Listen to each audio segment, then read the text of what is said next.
And hopefully you're in the right place. This is a neighborhood meeting, a virtual neighborhood meeting, to discuss the proposed stormwater improvements at Aspen Trails Park.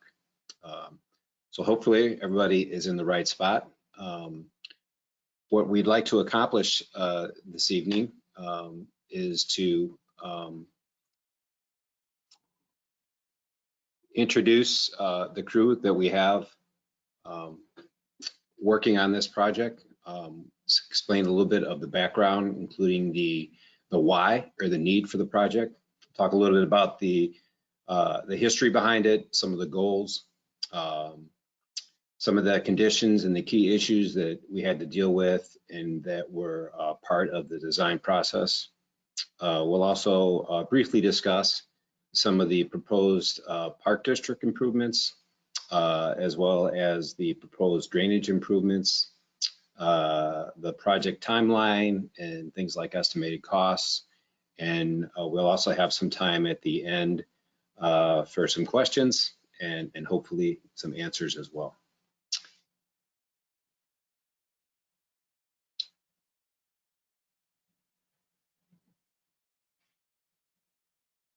So first of all, what I'd like to do is introduce some of the folks that have been working on this project with us. We have a design team that's comprised of Village of Mount Prospect Public Works Department staff, as well as our engineering consultants, Christopher B. Burke Engineering Limited out of Rosemont, Illinois. And we've also utilized Testing Service Corporation for some of our subsurface investigations. As I mentioned, I'm Sean Dorsey. With us as a panelist tonight is Jason Lieb. He is our Deputy Director of Public Works. Jeff Woolbecker, who is our village engineer. Scott Moe, our Streets and Building Superintendent. Brett Fonstrom, who is the Executive Director of the River Trails Park District. And Dr. Chris Burke, who holds a PhD in engineering, is the President of Christopher B. Burke Engineering, and I believe is an instructor in engineering at the University of Illinois in Chicago. Also attending from Christopher Burke Engineering is Brian Luke and Eric Gill. And Brian and Eric have done a lot of the design work and initial development of the project for us. To get started, I'd like to touch on the history. There may be some folks who are kind of familiar with the underlying problem in the area, and that is that it's had some issues with flooding. It goes back to, I think, some of the earliest significant instances were back in the late 1980s, 1986 and 1987 were back-to-back years where the area got hit really hard with substantial flooding. And one thing we learned is that the area flooded kind of in two ways. One way was from the river. The river would rise up and cross over River Road and inundate the area that way. The other way was the river would rise up. It wouldn't exactly crest over River Road necessarily, meaning it wouldn't rise that high, but it managed to back up through the storm sewer system. The storm sewer had outfalls into the river, and the water would rise enough to travel through the storm sewer and flood the neighborhood that way. So those were the instances of flooding. There were several more instances like that, one cause or the other, if you will, during the 1990s and the 2000s. A lot's been done in the area to mitigate the flooding. One of the most notable things is the development of the Levee 37. It's a project that was constructed by the Army Corps of Engineers. It cost about $35 million, and it helps protect portions of Prospect Heights and Mount Prospect from the river level rising and overtopping Des Plaines River Road. The design includes 3 different water pumping stations. So when the river rises and there's valves that shut off and the gravity discharge into the sewer is shut off, it prevents water from the river backing up into the community, then the whole system is reliant on pump stations. So pump stations were included in the design of the levee. And I think everyone is quite aware that we also have tow behind portable pumps that we also put up there to supplement the pumping capacity at the levee wall. One of the underlying issues that we've discovered as part of this project is that some of the basic assumptions that were used to design the levee and the pump system were not they don't hold true. Namely, the rainfall and the river data from when the levee and the pump system was designed. They used methodologies that were acceptable back then and at the time, but they don't. They're not quite as good today. And as a consequence, we continue to have some flooding problems in the area. The graph that we're showing presently kind of denotes the different flood areas. The blue area down at the top is tributary to pump station number 1. And that area has been benefited by a new stormwater detention facility that we just completed at Burning Bush Trails Park. It was also constructed in conjunction with the River Trails Park District. In this particular project, will impact the a larger area, actually, pump station number 2. It's kind of the purplish area. And so all the water in this purple area that falls from the sky winds up traveling to the river through about the location of pump station number 2. To give everyone some of the background, one of the issues with stormwater and the way it was treated and developed in the area was that the entire area was built out and finished. The streets were done, the sewers were constructed at a time in history prior to the enactment of stormwater regulations and detention requirements. So before, the Metropolitan Water Reclamation District had rules requiring stormwater detention, or I believe most of the area was constructed prior to even the Clean Water Act of 1972.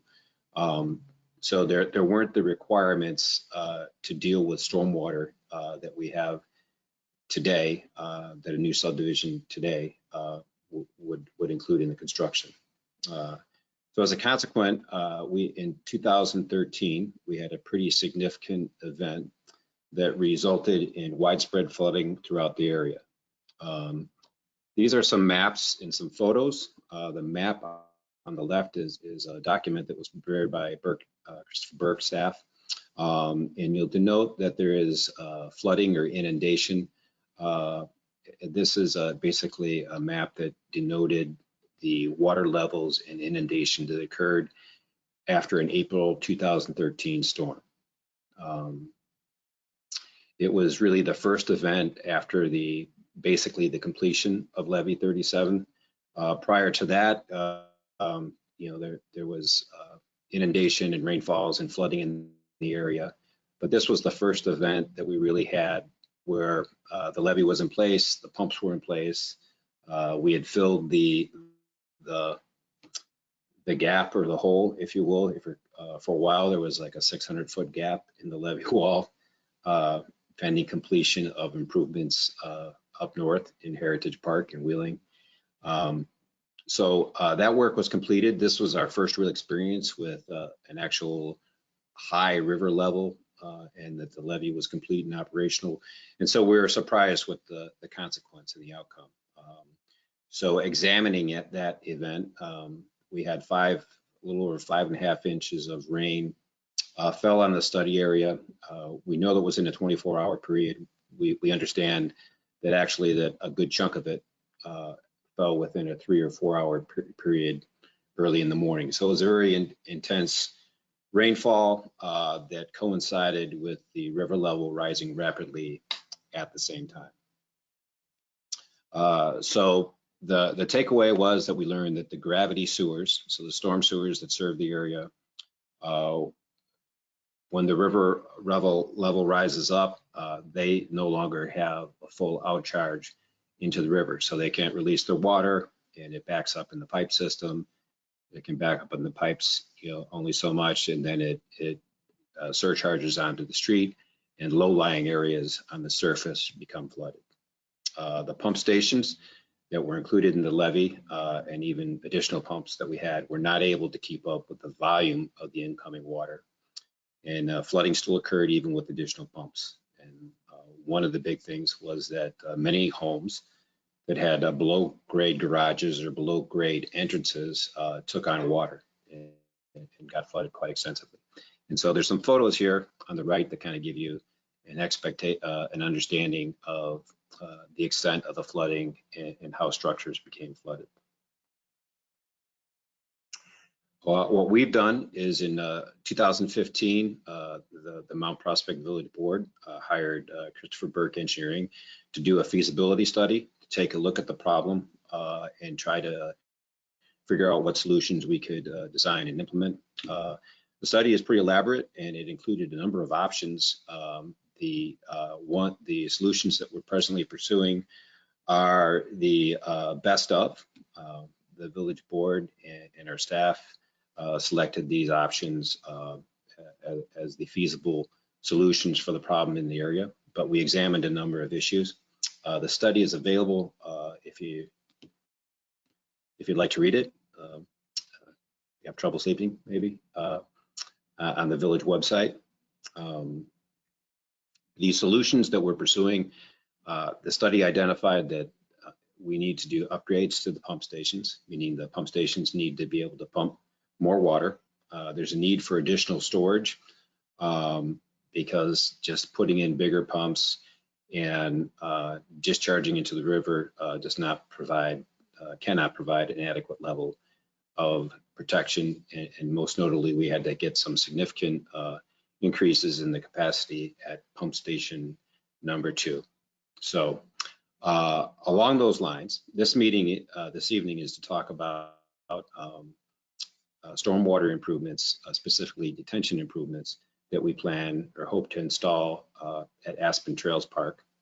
But I can also share with everyone that the Army Corps of Engineers and the Illinois Department of Natural Resources have been working on a project to develop increased pumping capacity at pump station number 2. So that's the pump station that serves this area, the purple area, if you will. That project has been designed. The Army Corps has let the project for public bidding. They've received bids, and they're in the process of reviewing and evaluating bids with the hope of awarding a bid at the beginning of 2021, so next year, January or February, beginning construction next summer and having a supplemental pump station installed in the levee wall that will, next to pump station 2, that will dramatically increase the pumping capacity of that levee station. I think it'll be a tremendous increase in the output, and if we can construct this project, include the increased pumping capacity with additional detention, we think it'll have a dramatic impact on the frequency and intensity of surface flooding in the area. So one of the things that we took a look at as we developed this project is to store water, especially rainwater. You need space. One option that is certainly possible is to store water underground in a sewer, in a vault under a street. However, storing water like that under a street is very expensive because streets are expensive to construct and restore, and you'd basically have to dig up all kinds of streets in the area to get enough capacity or space to store the volume of water that's required. So that's a very expensive solution, and we're looking for better solutions. In the area, there aren't too many options. As noted before, the area is already fully developed. There were no detention ponds or facilities included in the design of the neighborhood when it was constructed. And there's very few open spaces. So one of the few that we took a look at included Aspen Trails Park, along with the open space that's immediately adjacent at Frost Elementary. We took a look at Indian Grove Elementary School, which is just kind of across the street from Burning Bush Trails Park. And we also took a look at a vacant parcel over on River Road. The design options were to create a level of detention or stormwater storage that could handle what we call a 10-year level of protection, along in combination with the pump station upgrades. The goal there is that the facilities, including the stormwater detention, along with the increased pumping capacity, would be able to handle 90% of the storms anticipated on any given day. That's another way of thinking of a 10-year level of protection. Right now, the area probably only can handle, convey, there's almost no storage in the system. It can only convey about, a third or half of the storms that are anticipated without some surface flooding. The preferred option is to have stormwater be diverted from the existing trunk sewers into two flood storage areas. So one is complete, as I mentioned previously, and that's at Burning Bush Trails Park. The park is informally open at the present time. I think Park District opened it last week, with the exception, I think, of the base of the bottom of the basin. We're still trying to grow grass out there, but the storage capacity, the ability to store water, is available, and it's online. So a similar concept is being proposed at Aspen Trails Park, meaning that we don't intend to construct a big hole like Burning Bush Trails Park, but rather an underground vault system. But it would act the same way. It would provide detention or a release valve, if you will, for the stormwater system in this area. The storage areas would allow the new pumps to keep up and would help prevent the low-lying areas from flooding. And stormwater would be temporarily held in these basins and then drained by gravity after the storm surge subsides and the river level recedes, or the pumps can catch up.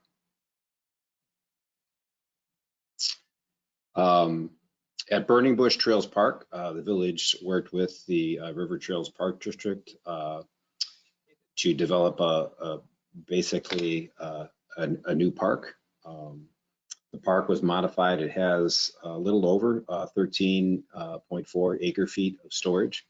So the water is stored in the basin part that comprises essentially the eastern half, or 60% of the park.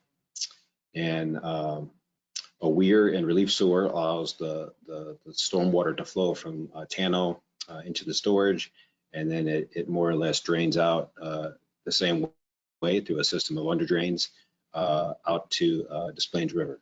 The cost was about 4.1 million for the stormwater component, and it was substantially complete earlier this year, about November. We've got a few photos here. This is a photo of the ball fields, along with the ramp area and some of the pedestrian areas. There's retaining walls. It's a real good-looking park. It'll get a good, healthy stand of grass, and I think it'll be a nice addition to the community. As I mentioned, it cost about 4.1 million. The village did receive a grant from the Metropolitan Water Reclamation District of Greater Chicago in the amount of 1.3 million. We started work in December of last year and completed the sewer work in January. Fortunately, we had a great winter. Normally, you don't like to start digging up streets in December, but we got away with it last year. And the park field construction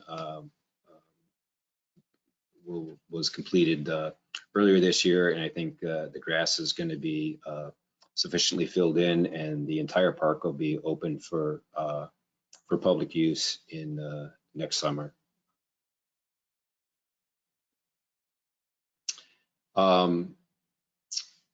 One thing that is different to note is that the storage capacity of Burning Bush Park was successfully used in May of this year. There was a pretty significant rain event that occurred, and the rainfall was intense.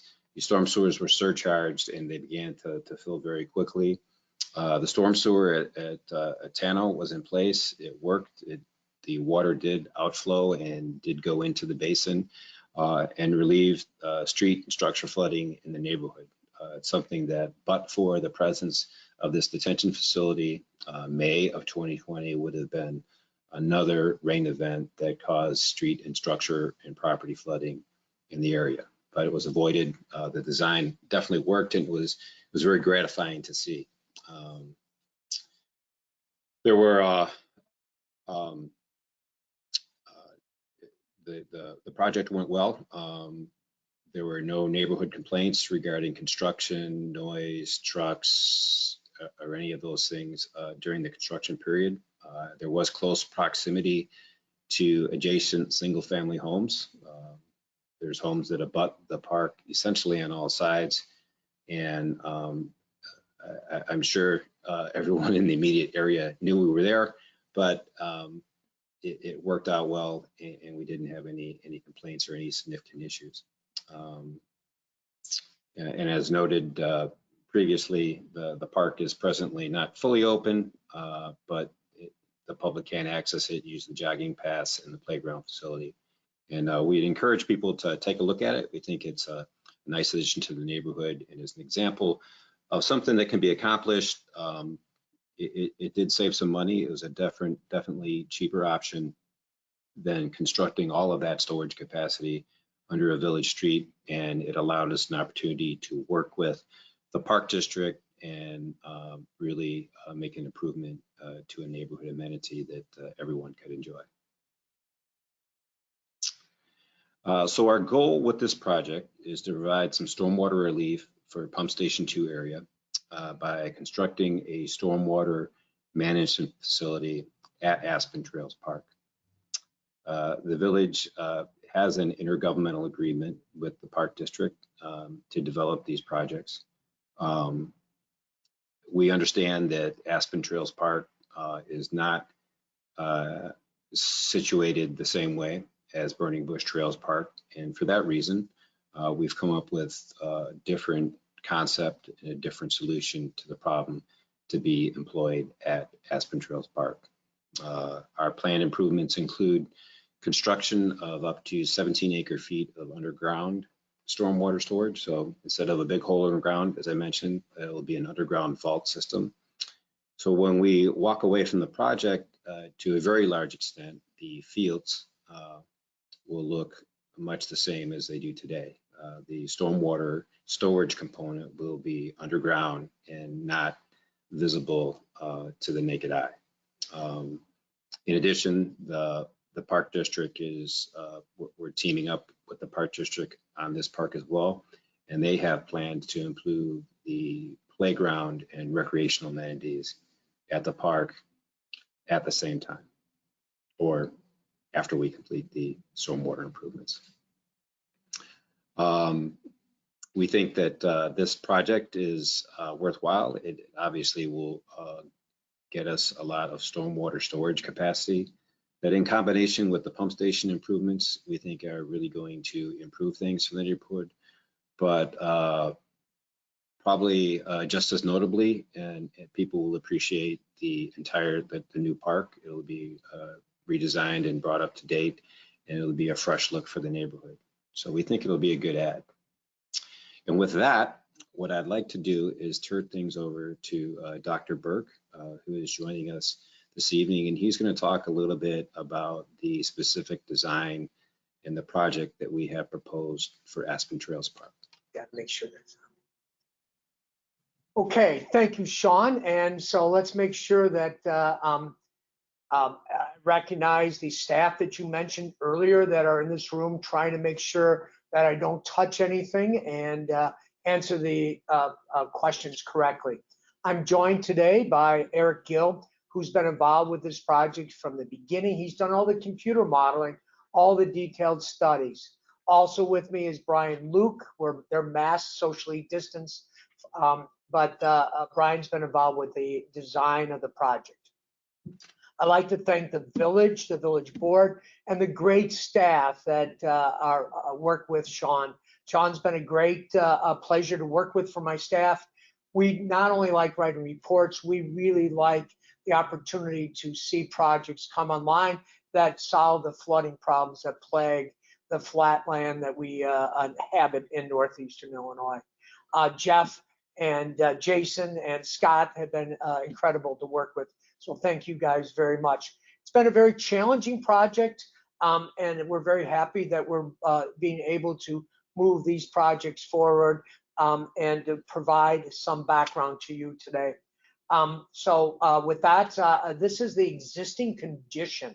This exhibit shows the features that many of you know better than I. And so these features are going to be upgraded and updated by the Park District. So the River Trails Park District staff, Brett and Tom, have been fantastic to work with. They've been very collaborative. They made sure that their features and facilities were not impacted or impaired long-term by the storage of stormwater. And the board at the Park District challenged us to provide information that I will share with you later on. This has been a very deliberative process, and we also greatly appreciate the opportunity to work in the school to figure out how we can maximize the storage, address existing problems, and have a first-class facility. Lori Vero of JSD has been a great collaborator as well as we move forward. In fact, what you're about to see are the drawings that she prepared. So the Park District was very successful, like the village was, in getting money to solve these problems. These are expensive problems. They're plaguing, and as Sean said, it's because of the age of the development. Your homes, the residents that are listening in, your homes were developed before the importance of stormwater management was realized. There are no detention ponds. If you went to other places that have had more recent construction, you will see ubiquitous the detention storage facilities that populate those communities.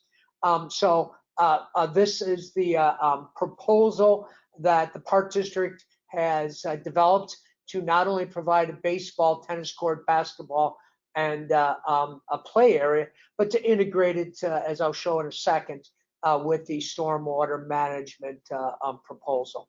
So this is the concept plan, and as I mentioned, they have been the recipient of a $400,000 grant to incorporate these features. So these are drawings that show the type of product that will be put into the Park District's amenities, and these are things that, and if you look at what the Park District prepared for Burning Bush Trails, you'll see that the things that they propose are the things that are out there today. But this is the proposal for our project. So let me talk about the project. And all my drawings, north is up, and on the north side of this little exhibit is Aztec, and on the south side is Maya. And on those roadways, as well as Aspen, there are storm sewers. And Sean described how Burning Bush Trails was developed, and just like this project, there will not be any pumping of water. This system will work on when the sewers become filled and are close to be causing flooding. Water will be diverted into that yellow area on this drawing temporarily and drained out. And the concept was, as Sean said, demonstrated at the other park this summer in May when we were able to see it in action. Eric and his staff spent months and months simulating these with the most sophisticated hydraulic models that are available. And then the park district said, we want you to demonstrate to us, looking at 5 years of real rainfall data, how often, if that 5 years of rainfall fell after the park is revised, how often water would go there and how long that water would be there. Well, as most of the residents know, the water, except for the areas down near the river, the upper areas do not, the water doesn't stay there for days, it stays there for hours. So underground in pipes, based on the 5 years of rainfall that the park district required us to simulate, it would be, water would be going into these pipes about 12 times a year, and the water would still stay in those pipes until it drained out. Not mechanically, it drains out because of the hydraulic balance of the system in about 8 hours. Now, when I start showing some of the design features, the upper level design will be coordinated with the park district and the school, and they've been great partners on this. I think that's important to point out to the people that are interested in listening to this, because that doesn't happen everywhere where everybody is moving in the same direction to address a chronic flooding problem like this. So in yellow is the footprint of the area. And so, so this particular case, I just want to point out, because we're working in tandem with the school. They have a little detention basin, and we as engineers like to use all this secret words. We're going to talk about acre feet. An acre foot is a volume. It's a measurement of the volume of water, and the scale of it is something that we like to use. So an acre foot can be thought of a football field, a flat football field, not arched or crowned, 1 foot deep. So just about that's the volume. If you can picture that, if you can look at the Bear Stadium, football field 1 foot deep, just in between the lines, about 1 foot. And so we're moving at the other park 13.4 acre feet, and at this location 17. So from the scale, you can see there's a very small amount of detention that the school had to provide when they did an addition. And that's a hole that's at the edge of the park. This is just to depict that we're going to fill it and incorporate that storm water in our design. So that's now no longer going to be that steeply graded site, but it's going to be picked up in the design. So what is this going to look like? And so this is a depiction of what's going on. And this would be about in the middle of the field if you're looking north. And you had we took a slice of what is going in there. In that brown area that outlines is the excavation that would take place. That excavation would accommodate those corrugated metal pipes. Those pipes are going to be collecting water and storing water and then releasing it back into the storm sewer system. On the left-hand side is an example of the storm sewer that would reconnect into, allow water to come in and water to go out of the system.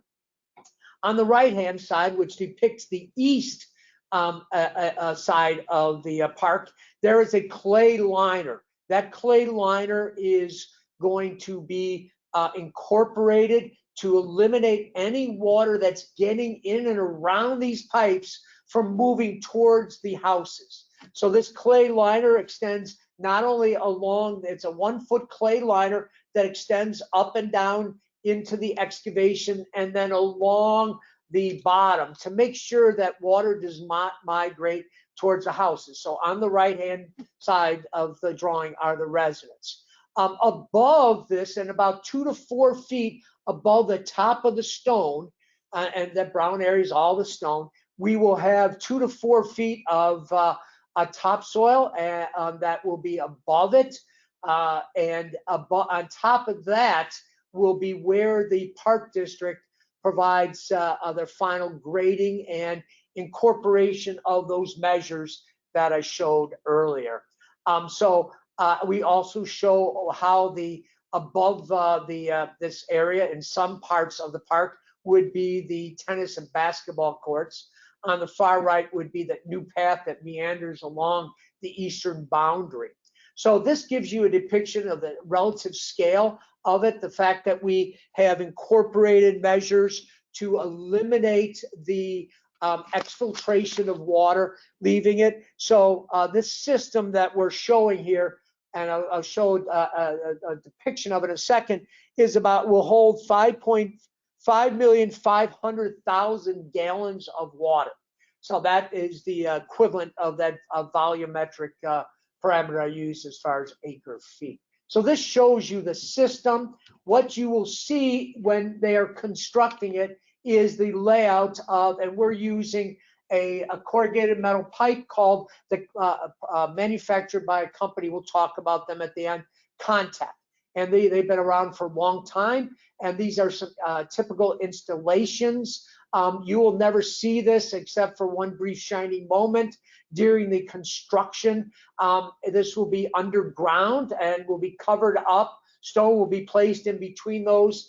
When we get to the top, we will then put that 2 to 4 feet. That varies across the park because we're grading it. For those of you that are interested, there is a connection to the storm sewer, and there will be risers, and those risers are where the drainage to the park will be connected. So the park will be drained into or through this system, and this is a typical system. This is all going to be underground and not visible, but I want to make sure that you see this. All right, so this gives you an idea of the scope of the project. The school, everything again is north is up. The parking lot you can see on the upper left-hand corner. So around the perimeter of where we will be working will be a 6-foot chain link fence. Brett was saying earlier that some of the residents didn't have a chance to see the project until the fence has been taken down, and probably didn't recognize the scope and breadth of the improvements here.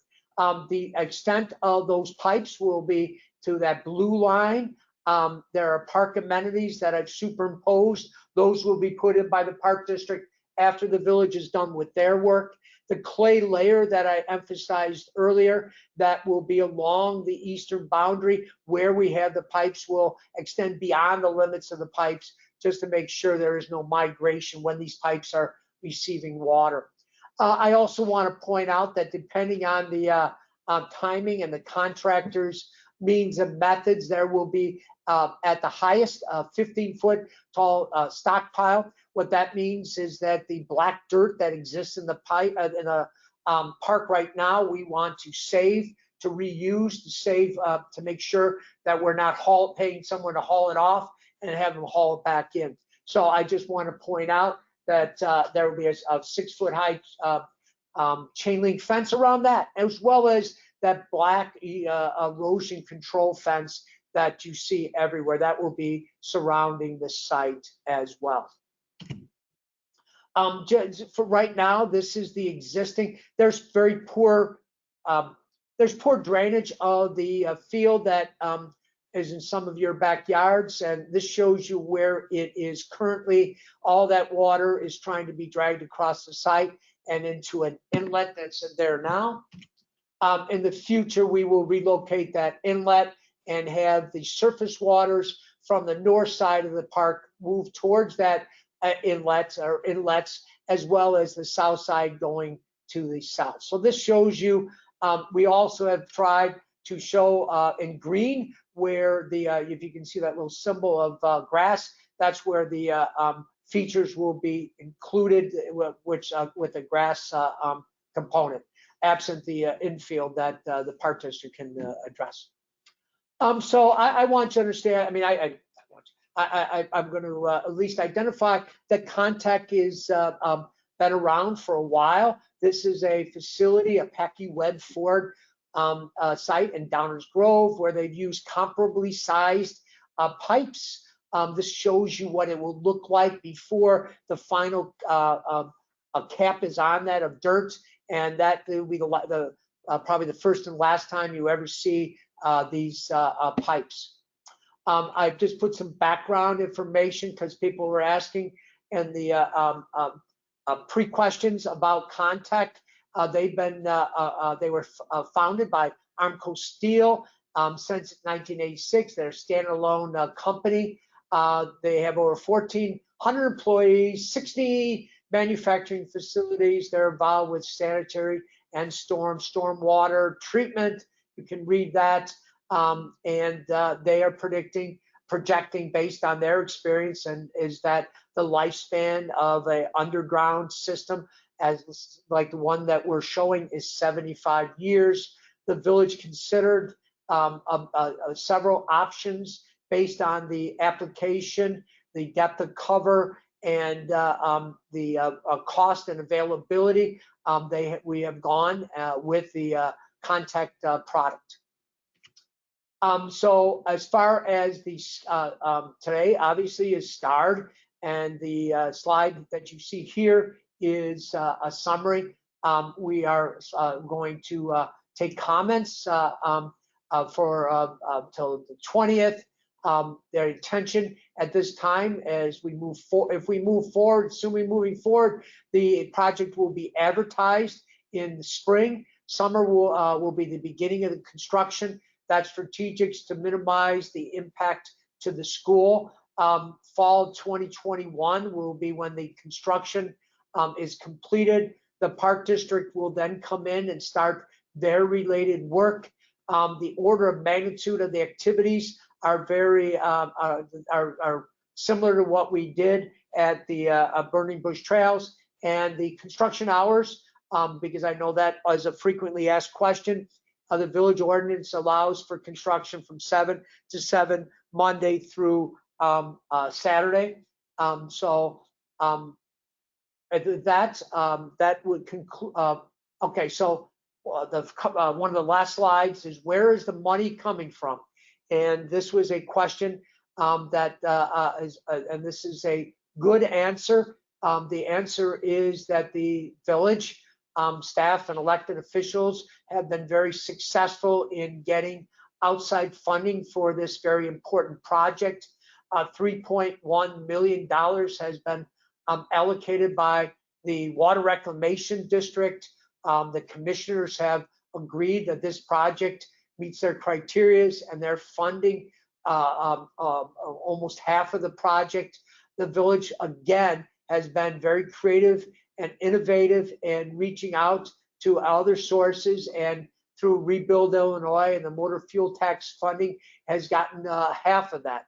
And the remaining portion will be coming out of the general fund revenue. So these are great. This is great news. This allows this project to go forward and implement it in a very short period of time. So at this point in time, I'll turn it over to Sean, and I'll stay online to help answer questions that might come our way. Okay, thank you, Dr. Burke. What I'd like to ask everyone to do, if you do have some questions, there is a question feature. It's a drop-down menu. You should be able to see it in your GoToWebinar screen. So if you have a question that you'd like to have answered, our panel would be happy to give it a shot tonight while we're in the seminar. So you just go to the question drop-down, you type it in and send it off. We have a few that we've already received. What I'd like to do, in addition, we've also received some questions that people had that they forwarded to us at the time of registration. So what I would like to do is kind of go through them. I will read them, and if need be, I will give an answer, and we have our panelists here who we can check with and see if there's a better answer. So I will read them off, and we'll go through the questions and hopefully address everyone's concern. I guess I would note that in the end, if we don't cover your question, or you'd prefer to talk to someone or have a direct email, you have our contact information on the screen. You can email us or give us a call. We also encourage anyone, there is a project website.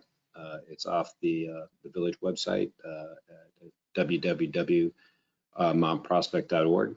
We have the link on the screen presently. If you take a look, it has a lot of information and background.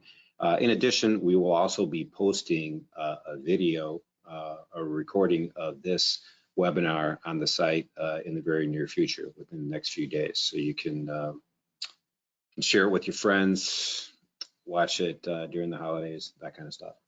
So one of the first questions we have is that I've heard good things about underground detention. Just wanted some info on size and design, and will this reduce water that flows north towards Oneida from the school? So I think we've explained the size, design, the location.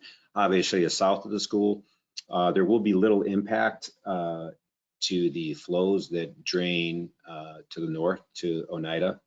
So this project won't impact that part of the school property or the way that that area presently drains.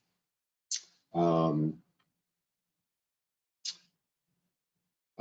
had asked a question about the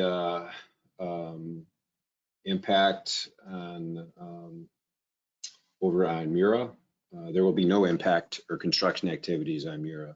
I think they indicated that they have duly locate flags at or by their house, and that is probably due to another project. It is not related to this project, so there won't be any impact on Mura Lane as a consequence of this project. We have another question where someone stated that they're concerned about the trees near the tennis courts. From the project map, it appears that the vault will be under these trees, and they noted that trees are a valuable and important tool to combat climate change. We do have, there will be some impacts on trees as part of this project, both to get the vault in and to have access to the site. I think we determined that a total of 8 trees will have to be removed from the park property.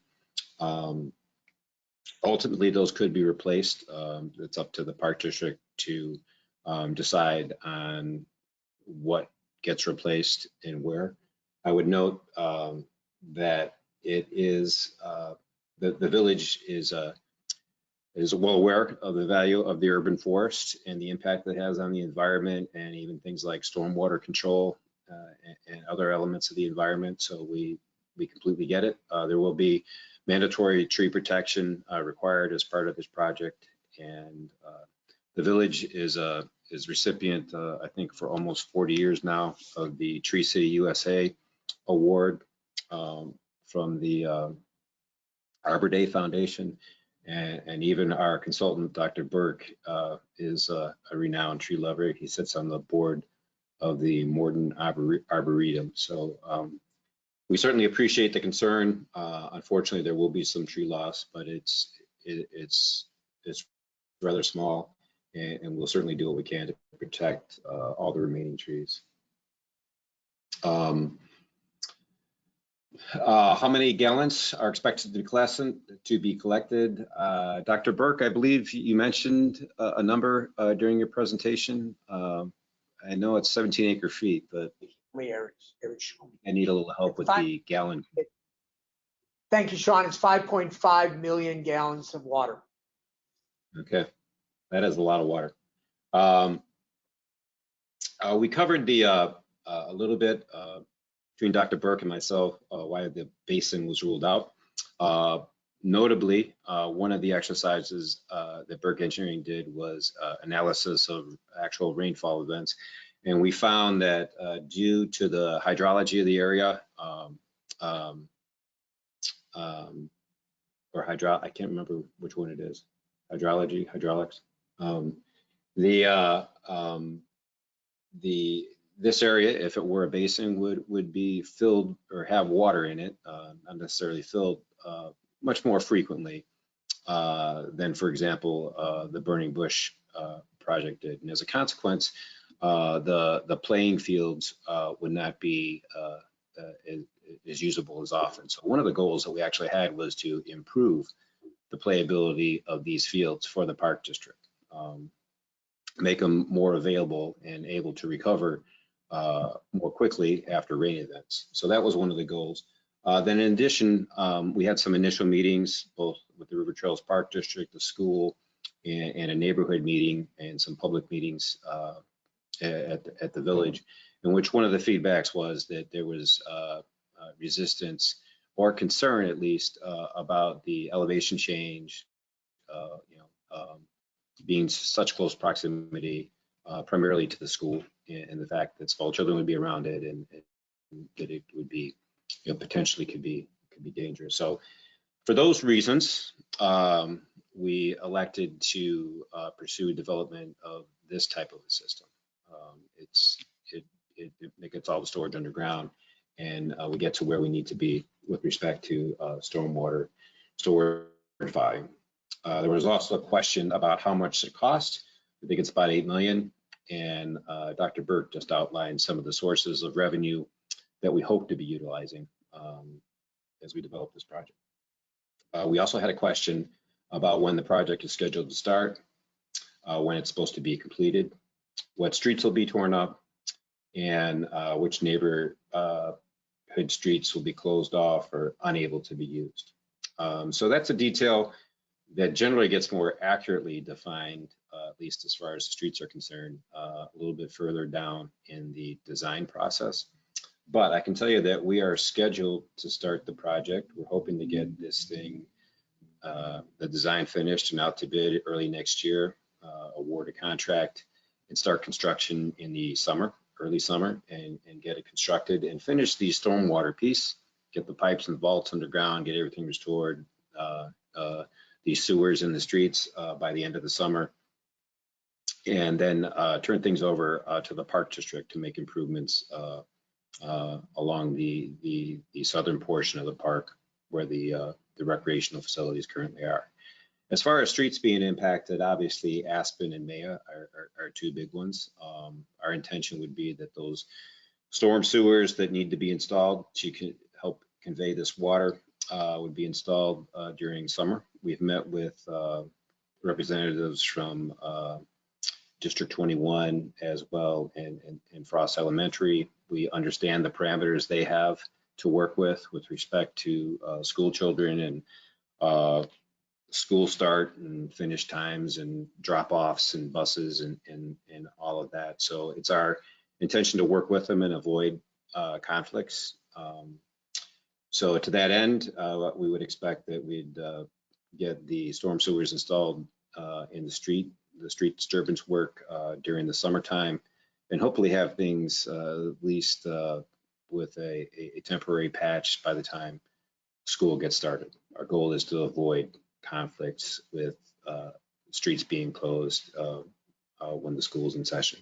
To the extent that streets will be closed, we don't expect that there's going to be any permanent closures, meaning that even though they may be digging in the street with equipment, it'll be temporary. As they dig past a home, somebody may not be able to have access to their driveway for that day, but we would expect that the contractor will backfill as he goes, make it the road surface at least, passable, and that most homeowners should have access to their home and to their street, each day. But there may be temporary moving road closures or lane closures that will impact people during the summer. So I hope that answers that question. We had another question regarding the timeline, which Dr. Burke explained. We're hoping to get started in 2021, and the Park District is going to do improvements in the south portion as soon as we get finished, or perhaps a little bit sooner, and that we'd hope to have the whole thing open, I think, and available for everyone to use within a year after that. We had a question about providing some of the details of the physical construction of the containment system. As Dr. Burke explained, we've selected the contact aluminized corrugated metal pipe system. It has it's a good solution. It works well here. It has like a 75-year anticipated life. It's long-lived material. It's been used successfully at other places in the village on a smaller scale. For example, for private developments, we've had good experience with it. And due to its cost and the quality of the product and its effectiveness, we think it's a good solution for this problem.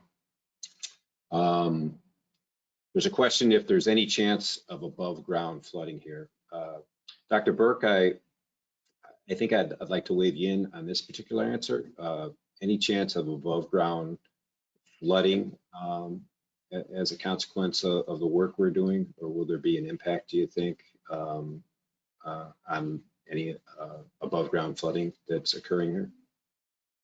Great question, Sean, and the answer is no, because of the way the system will operate. Very similar to the system that you saw operate this last May. The project will be a hydraulic overflow for waters. The waters will go into the pipes into the underground detention storage system and sit there. And if it gets any more, it will it will go downhill through the storm sewer system that already exists. So this would take the pressure off, but it cannot get any higher than it currently gets because of the configuration of the water. And the system will be graded up a little bit higher than it currently is. So the surrounding area will not be in jeopardy of being flooded, but the storm sewer systems which take the water from the adjoining properties will find that it is,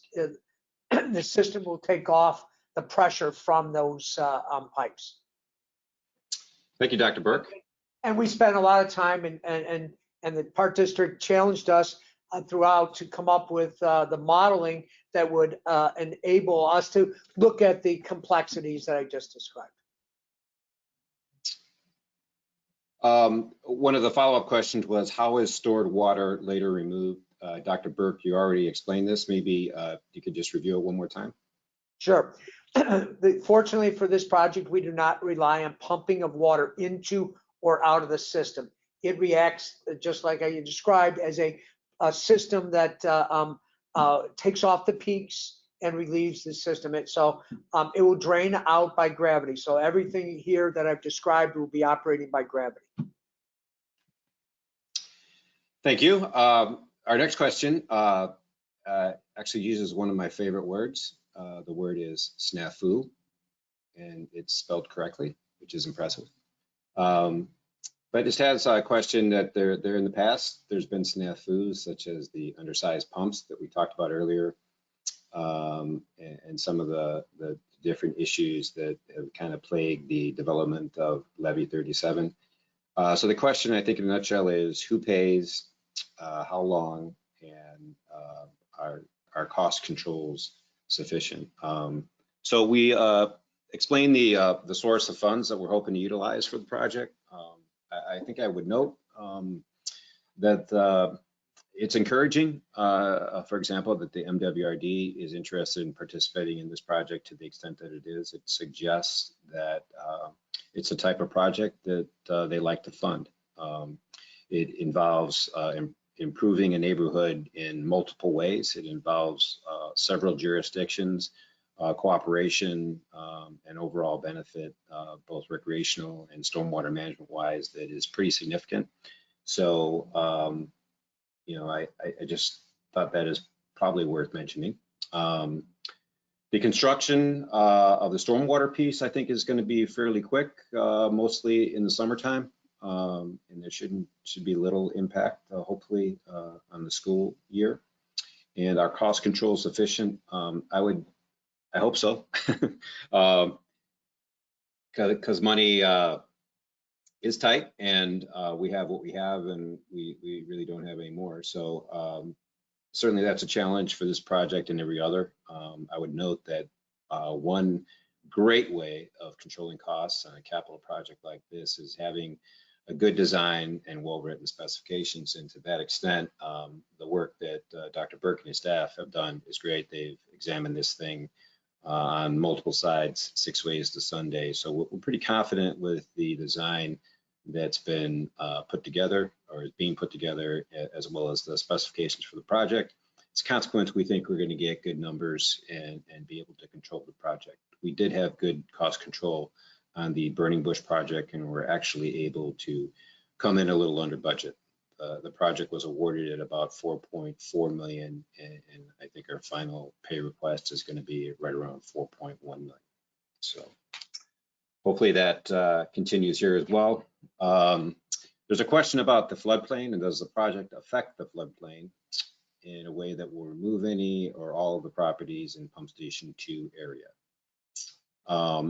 To answer that question, I would like to bring in our floodplain expert, Jeff Wolbecker, our village engineer, who has worked on floodplain issues for the village for a number of years. And Jeff, could you opine on this question?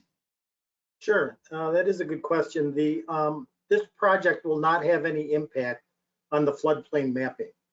What will have an impact is the Levy 37 project, and the Army Corps is in the process of completing their submittal to FEMA for consideration of removing all of the land behind the levee from the floodplain, which would eliminate the requirement for flood insurance. Flood insurance would still be available, but at a much lower cost to everybody. I'm guessing, though, that process is still about a year away from the final determination by FEMA and this area actually being removed from the floodplain. Okay, thanks, Jeff. I have a few more questions that completes. Oh, there's one more question that was submitted ahead of time. That was, what is the cost? We've covered that. We think it's going to be hopefully a little under 8 million. So that's the estimated cost of the project. We do have some questions that were submitted via the GoToWebinar drop-down question menu. So I'd like to go to those now. The first one, I guess, has to do with the speaker's window. I'm an idiot, so I needed to change my presentation. So I think we fixed that one. The next one is, how is the village going to go about ongoing monitoring of the underground pipes to check for breakage, cracks, or leaks through the coming years? And if houses have trouble after the completion in coming years, who do we contact? The village? So I think that's a couple questions there. They're good questions. The village, the village will be routinely inspects all of our capital projects. So things like detention facilities, whether they be ponds, publicly owned, privately owned, stormwater detention facilities, are all inspected by village staff annually. So we inspect for things like collapses to see if there's failures. We check receiving streams to see if there's indication where there could be leaks or improper connections, illicit discharges of any type. So we inspect them pretty regularly, and this facility would be a stormwater facility, although it's on River Trails Park District property. The village would maintain responsibility for inspecting, maintaining, and repairing it, keeping it in good order. So that responsibility would stay with the village. In addition, if someone did have trouble for some reason afterwards, the village would be the place to contact.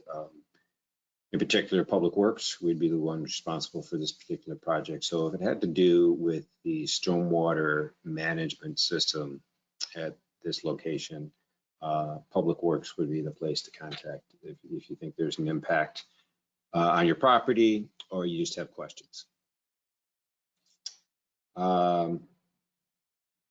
There's There's a question, will the playground be closed during the construction? Is the playground going to be inside the fenced area?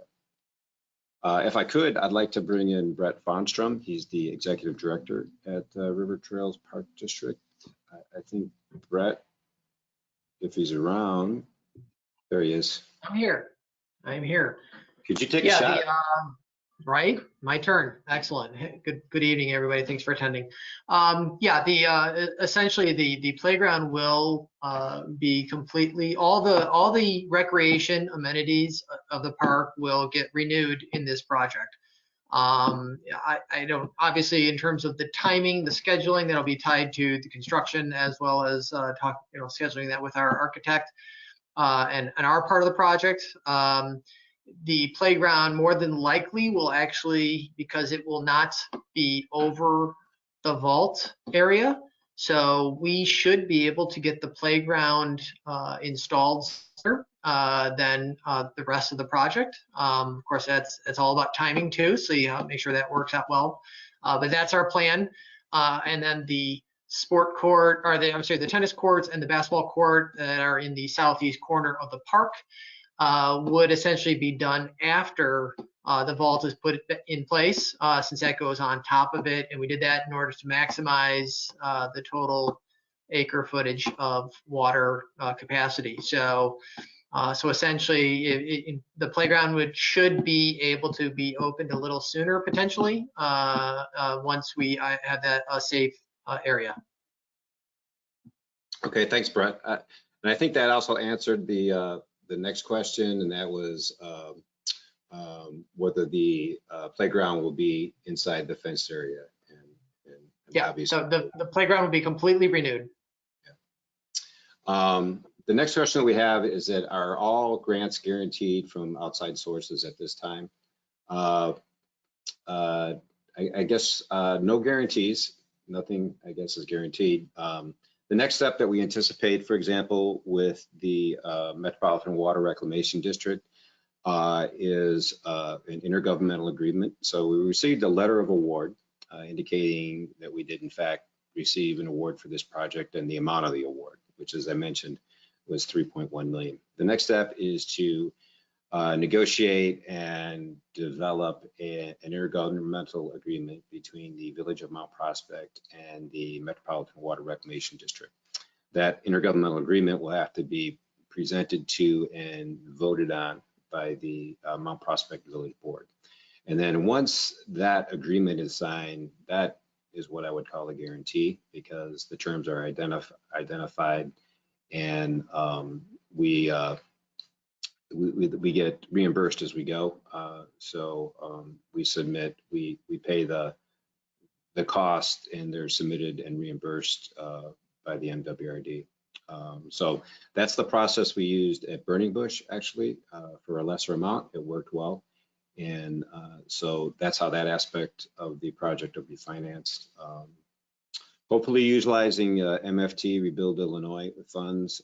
We actually plan to utilize those funds towards our street resurfacing programs, and hopefully intercept the one of the funding sources for the present funding sources for the street resurfacing program. It's a 1/4-cent sales tax, and divert that revenue generation capacity to help pay for the cost of this project while we have the availability of Rebuild Illinois MFT funds. So the village has received notice from the state of Illinois that we are due to receive approximately $3.5 million over the course of, I think, about 3 years. And 2020 was the first of those years. So the village has already received MFT disbursements in a little over $1 million. So we've received the money. We're still due money. And then I imagine I'd have to defer to our finance folks for exactly how the cash flow will be accomplished, if there have to be general fund or capital improvements fund transfers to front the money to make sure that things get paid. But I imagine there'll be some cash flow issues to address. But to a large extent, it's looking pretty good with respect to guaranteeing the external funds. And hopefully that answers that question for everyone. There's another question. I think Jeff answered this pretty good. It has to do with the project change the floodplain map in a way that would eliminate the need to carry federally required flood insurance.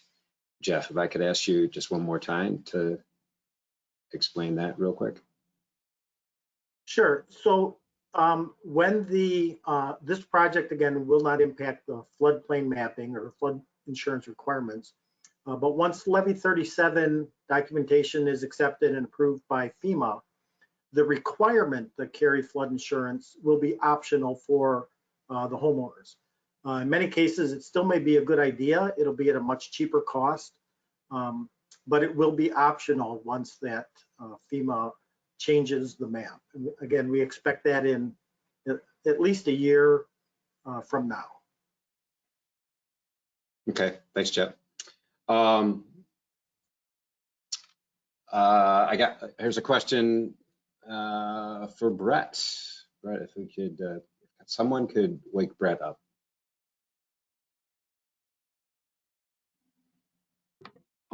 Still sleeping. Yes, sir. Oh, okay, sorry.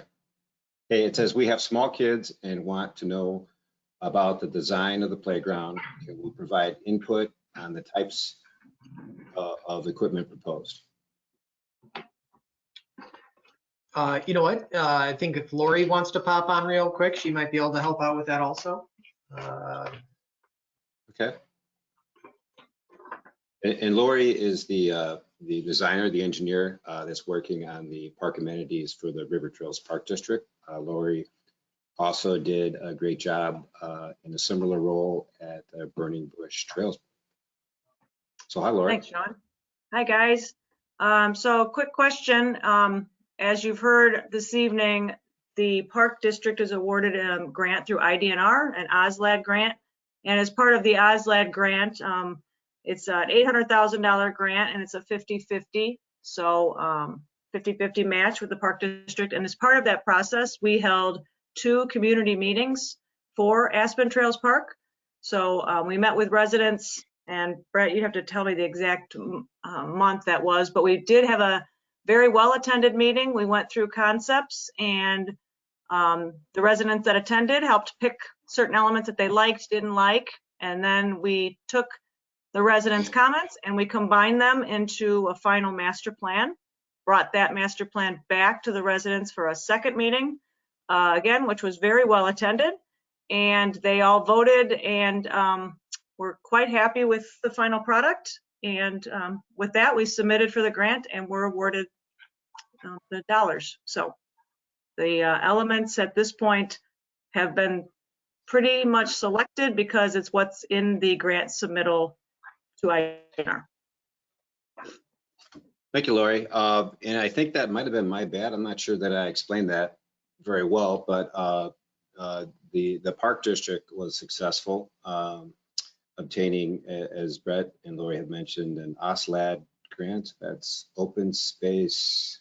Land acquisition and Land development. acquisition and development. Something. But it's a valuable grant that allows the Park District to fund these improvements kind of simultaneously with this work, and it's a great indication about the value of the project to others. I think the fact that the Park District receives funding for this type of work, and we're able to receive a good chunk of funding for the stormwater piece, it's totally the type of thing I think that people like to see done. So it's very encouraging. Yeah, and there will be 2 separate playgrounds, one for the littler kids, 2 to 5-year-olds, and then a section for 5 to 12-year-olds. So it's a full functioning. It'll be a full functioning every age group required or available. Thank you, sir. Our next question, and Lori, thank you. Will the area near Park and Seneca be removed from the floodplain once the project is completed? So to summarize that, I know Jeff's tried this answer, given us an answer on this twice already. When this project is completed, the area near Park and Seneca, which I know is an area that often has surface flooding during rain events, it will not be removed from the floodplain. But ultimately, once the Levy 37 improvements and FEMA remapping is completed, with I think Jeff suggested is probably about a year out, that the new floodplain mapping should effectively take that portion out of the floodplain. The next question is, can't the vault be shifted north to save the trees? I would I'd like to bring in Dr. Burke and maybe Eric and Brian to discuss that a little bit. Obviously, the site is tight. There's quite a volume that's needed to make an impact in the area. We did meet on site with the Park District and took a very close look at the impact on trees with an eye towards minimizing that damage. So as far as making room or making adjustments that could reduce tree loss further, I don't anticipate that it's possible. Is that your opinion, Dr. Burke? So Sean, you're absolutely right about the extent of the investigation. The investigation included the assessment of the condition of the trees, the impact from potential to potential root structures. Not only did we meet with the hydraulic engineers and the designers, but I believe that the arborist, your arborist, as well as the Park District's arborist, were also present in the and participated in the decision-making process, as did Brett and Lori. And so this was a consensus that was reached regarding which trees would be important to miss and which ones could be impacted based on the factors I discussed. And if Lori and Brett have different opinions, they can jump on. Yeah, and those are good points. And I think too that the trees are some of them are pretty large and closely spaced, and even some of the recreational improvements, like in the playground areas, necessitate an impact on trees. And we're well aware that excavating within the critical root zone, and in particular the roots that are nearest the surface, have the biggest impact on trees. So we're aware that in some cases that it's when you're going to be doing construction and moving heavy vehicles that close to a mature tree, perhaps sometimes the best approach is to remove it and to replant. So I think the site has been maximized and has been designed to minimize the impact on trees and on other parts of the neighborhood. So I think it's about as good as I think we can get it. That concludes the questions, I think, that check here. Oh, there's another one. A couple more. The pump station number 2 upgrades, additional pump structure starts when? Hopefully very soon. As I mentioned, the project has been designed and has been let for public bidding by the United States Army Corps of Engineers, and they currently have received bids and they are reviewing them, and they intend to make a notice of award. I think their contract said they had like 90 days from bid opening, and the bids were opened someday in October. I can't remember the bid opening date, but our expectation is they will make a decision and award a bid, I'm thinking in January of 21, with the expectation then that the work would start in summer of 2021, and I think it would be finished by the end of the year. That's the anticipated timeline. So hopefully 2021 will be a very productive year for the neighborhood. And then, is there a chance the system is clogged by leaves and debris in the storm sewer system? Yeah, certainly there's that opportunity. I believe, any storm sewer system, I guess, is subject to that type of, debris and clogging and things like that. So a couple of things that we do, a lot of the inlet structures and inflow structures will have inverts or catch basins to catch debris and prevent it from flowing downstream. I think the design for the storage area will include a catchment basement of some type. I defer to Brian or to Eric for specifics. We haven't quite gotten that far in design, but we've talked about it. We recognize that there, is going to be a need to have a place where debris, leaves, things like that can be caught and easily, vacuumed out using equipment or jetted out using our equipment. So it's certainly a potential, but between the inlet structures and good sewer maintenance and inspection, we think we can keep it under control. And that is it, I think, for the questions that we received. If anyone has additional questions or would like to talk about this more, please, by all means, feel free to give us a call or send us an email. We have our information up there. You can reach us at mountprospect.org, the Public Works Dept at mountprospect.org, or give us a call at 847-870-5640. As noted, there will be a project website for this project where additional details and additional information regarding construction and the status of the project as it's developed over the next year will be posted and will be kept up to date. I would like to thank everyone for attending. I'd like to thank everyone for all their questions. We had quite a few, and I think they were very informative. And I would also like to extend my thanks to our panelists, Brett and Lori and Tom Pope from the Park District, the fine folks at Christopher B. Burke Engineering for the fantastic job they did, as well as our public works staff. I appreciate everyone's time, and I hope that everyone has a good evening. Thank you.